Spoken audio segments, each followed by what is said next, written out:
here this morning among so many familiar and so many new faces in this congregation that taught me about Unitarian Universalism, and in this neighborhood that taught me my deepest values. We have my family, my sister who had the joy of sharing that back seat with me on all of those road trips. Thank you, Elizabeth.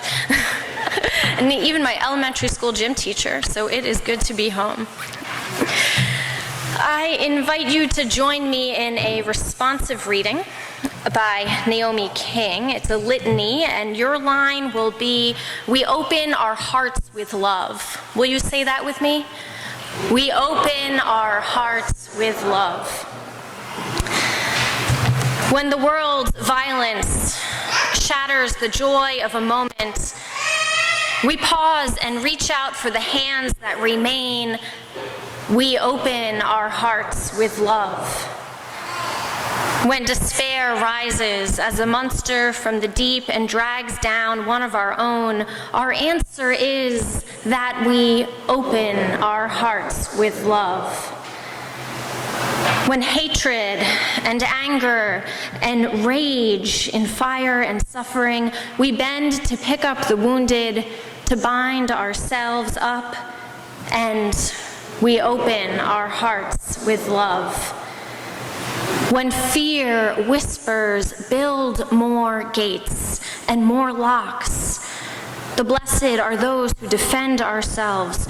We rock those fears to sleep and we let them rest as we open our hearts with love. People will do unspeakably cruel and horrible things. We know this fact. We live and we die this daily all around the world, in every community and in every wasteland. But we know that the answer is found only with one action, and so we open our hearts with love. Hatred never ceases to be hatred, but by love alone we can be healed. This is the truth we affirm. We live with courage and with a wider and wider circle, that force that bends our lives to ones of mercy, of justice, and compassion. We open our hearts with love. It's the truth.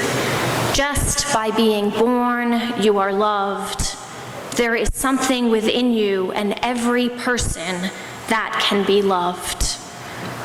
We open our hearts with love.